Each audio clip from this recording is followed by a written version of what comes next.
no? Kung sino yung may nakinabang sa maleta, sino yung kamuka or kalyado ni Presidente, at sino yung pro Duterte, yun yung maglalaban sa 2028 ay 2026. So,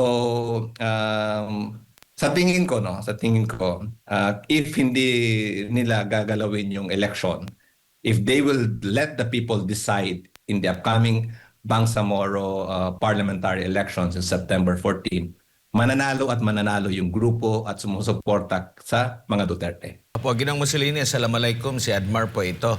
Waalaikumsalam. Opo, sir, kung pagbabatayan natin yung pag-usad po ng BARM, simula nang mag-umpisa ito sa panahon ni Pinoy hanggang sa kasalukuyan po, meron na bang momentum sana na maganda na yung tapos may pagbaba? Kung pagbabasehan niyo po, simulat sa pool po dito sa paglikha ng BARM po, Ginong Mussolini. Magandang tanong yan. Kasi sinimulan ni Pangulong Pinoy, ni President Noynoy Aquino, yung CAB, Comprehensive Agreement on the Bangsamoro. No? Kumbaga, yun na yung nabigyan ng opportunity yung Moro Islamic Liberation Front na makipag-usap sa ating gobyerno. So, hindi basta-basta yun yung ginawa ni Pinoy. So, we have to give the credit to him. And then, unfortunately, yung BBL, Bangsamoro Basic Law, hindi siya napasa sa time ni Pinoy because of the Mama Sapano incident. No? So, matandaan natin sila Minister Iqbal, marami, yung mga MILF na sa Senado during the hearing ng Mama Sapano, or yung SAF 44. Kaya talagang outrage, no, galit na galit yung taong bayan doon sa nangyari. Kaya hindi nasuportahan yung peace process. Now, in 2016, nung umupo si President Duterte, medyo dahan-dahan pong naibalik yung usaping pangkapayapaan. Nagkaroon ng magandang relasyon, no, yung government natin at yung MILF, at kung saan napasa po yung Bangsamoro Basic Law na naging Bangsamoro Organic Law, at nagsimula na po yung decommissioning. Yung decommissioning, yung tinatawag nating rebuild ng lives ng mga BIAF, ng Bangsamoro Islamic Armed Forces, yung sundalo po ng MILF. So dahan-dahang yung decommissioning umaandar, umusad, and then yung political track po, yung pag-establish ng Bangsamoro government ay totally established, no, in 2019. 2018, and then 2019 is the ratification din po nung batas. So totoo po yun, may momentum na po tayong nakita, no? Kumpiyansa yung nandun yung trust and confidence ng both sides, the government and the MILF. Pero nung March 2025 ay nag-iba yung simoy ng hangin, no? Talagang yung sinasabi ko, yung mga kaalyado po ni Presidente ang kanyang pinaupo sa BARM, at kung saan ang MILF ay nag-decide na hindi na nila ipagpapatuloy yung decommissioning, no? So parang nahinto po yung decommissioning, which is an important part of the peace process para po mawala na po yung mga armadong grupo sa Bangsamoro. So yun ang medyo nakikita natin na sayang po yung momentum. Opo, and alam natin, way back 2023 pa, no, nung nagkaroon ng lamat ang magandang samahan sa pagitan ng mga Duterte, Marcos, yung unity team po, no, hanggang sa kasalukuyan nga, alam naman natin yung issue po. Naging malaking epekto po ba ito, no, lalo taga Mindanao, mga Duterte, sa performance ng Marcos administration para po sa BARM or sa kabuuan sa Mindanao? Well, sa tingin ko, parang ganun din yung nangyari, ano? Parang yung relationship sa national, no, ay nagre-reflect po dito sa Bangsamoro.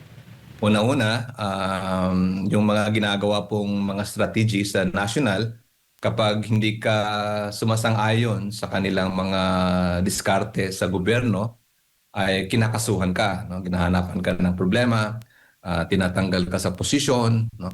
So when the vice president decided to resign as the secretary ng Department of Education, at yun na nga yung sinasabi niyo po, yung relationship nila ay nagkaroon ng problema. Naapektado po talaga ang BARM. Kasi yung even yung mga pro Duterte na mga grupo sa BARM ay yun din, parang may retaliation na ginagawa. But which for me is very sad kasi sa simula, during the campaign, magkakasama, the same yung plataforma, the same yung mga objectives, pero nung 2023 ay nasira na yon, no? And surprisingly din kasi yung kung pag-aaralan natin yung grupo ng MILF, no? During the 2022 elections, yung grupo po nila Iqbal, nila former Minister Mojer Iqbal, and some of the MILF actually supported the Pink, no? Supported Lenny Robredo. Si Interim Chief Minister Makakuapo yung sumuporta kay Bongbong Marcos, and yung may mga ibang grupo na sumuporta kay Inday Sara, no, as the Vice President.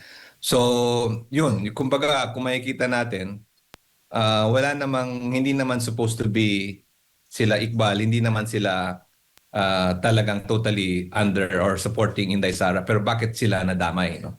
No, so parang yun yung pinagtatakahan namin, bakit ganun yung situation. Kasi kung makikita natin sa national, magkaalyado naman yung gobyerno natin at ang Pink, no, ang mga supporters ni Lenny at ang Liberal Party ay magkakasama sila sa Senado, no? Isa lang yung direction nila. Pero bakit dito sa BARM na yung mga supporters nila, yun yung nag-away-away.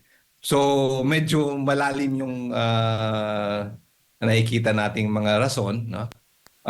But at the end of the day, nakikita natin na it's really naapektuhan yung relationship, political landscape because of the upcoming 2026 election, no? September 14. Because for us in the Bangsamoro, this is a reflection of the 2028 elections, no? Kung sino yung may nakinabang sa maleta, sino yung kamuka or kaalyado ni Presidente, at sino yung pro Duterte, yun yung maglalaban sa 2028 2026. So sa tingin ko, no, if hindi nila gagalawin yung election, if they will let the people decide in the upcoming Bangsamoro parliamentary elections in September 14, mananalo at mananalo yung grupo at sumusuporta sa mga Duterte. Opo, nananatili ba rin ba na politika ang rason kung bakit nahatak pa rin pababa ang pag-usad na sana ng BARM? Yes, it's mainly politics because una-una nung makarang ilang buwan, no, na-interview niyo din ako dito. Ang kasulatan kasi ng government is with the MILF, no? Yung Comprehensive Agreement of the Bangsamoro. The peace process is signed by these two parties, no? So, bakit tatanggalin mo yung MILF as your government partner, no? Yun yung tinitingnan mo. Bakit ganun? Bakit i-set aside mo siya? Bakit tatanggalin mo si Chief Minister Alhaj Murad bilang leader ng MILF to be the chief minister, no? And then pangalawa, bakit kakasuhan mo or tatanggalin mo yung si former Minister Mojer Iqbal, no, sa MBHD, and so on and so forth.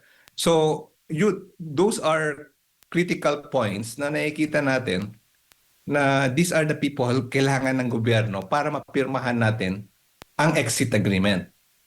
Kasi once na magkaroon ng election, no, whoever wins, and then i-continue natin ang decommissioning.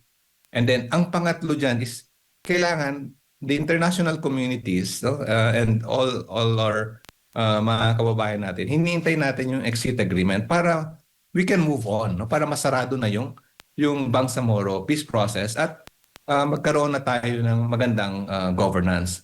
Pero hindi yun ang ginawa ng gobyerno natin, no? In-intimidate, kinasuhan, kinalaban yung mga partido ng MILF na kailangan sila sa peace process. So for us, it's nothing but it's politics, no? There are people who wants to remain in power.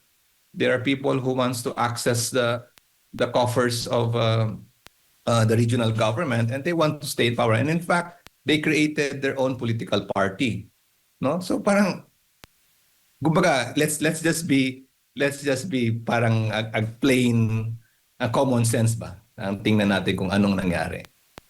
Bakit yung IMIL and yung UBJP for several decades nandyan sila, no? They've been struggling, naghirap sila, nagbuo sila ng buhay nila.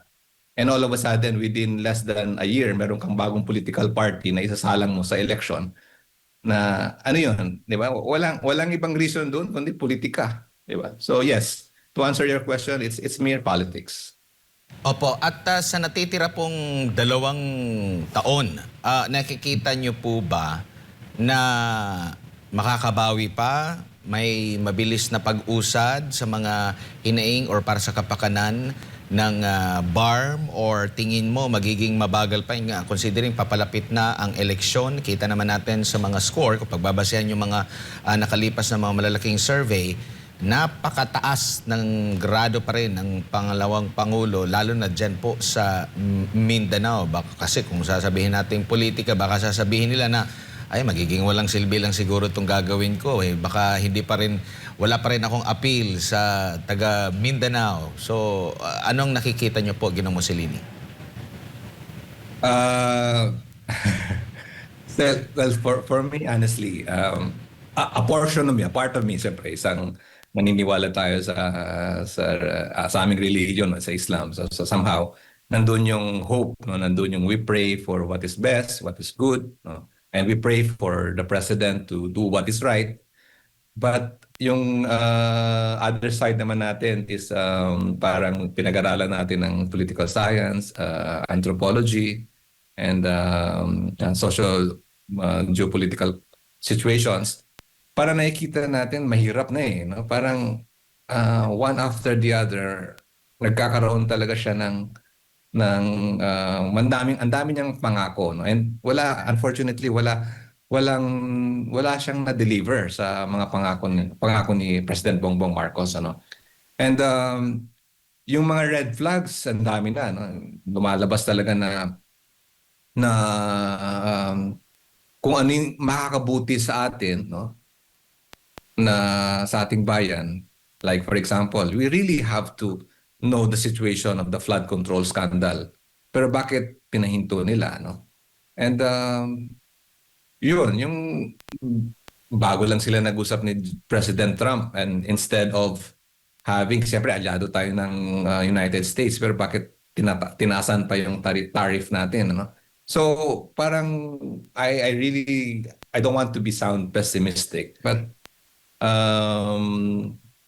the way we look at it, yung mga mangyayari ngayon hanggang next year, we will suffer, no? The Filipino people, the nation will suffer tremendously, economically, financially. In fact, last week I was in Manila and I was able to meet some bankers, no? Yung mga possible investors in the BARM. Ang sabi talaga nila, yun, talagang tumataas ang inflation, tumataas yung mga bilihin. Even the banks are saying na by few months from now, magdo-double digit na yung mga interest rates. Tumataas yung dollar exchange, no? Lampas 60 pesos na. Tumataas yung gasolina natin, no? Tapos so on and so forth, no? Meron pa tayong climate change, meron pa tayong mga lindol, mga baha. So yun, siguro the president, kung sincere lang siya, no, and we still need to pray for him, na sana bigyan niya ng pansin yun, yung mga sinasabi ko. Hindi yung away lang, no? Meron siyang spokesperson na wala nang ginagawa kundi awayin ng mga opposition, no? So we hope and pray that our nation will heal and can move forward if the president somehow will do his job.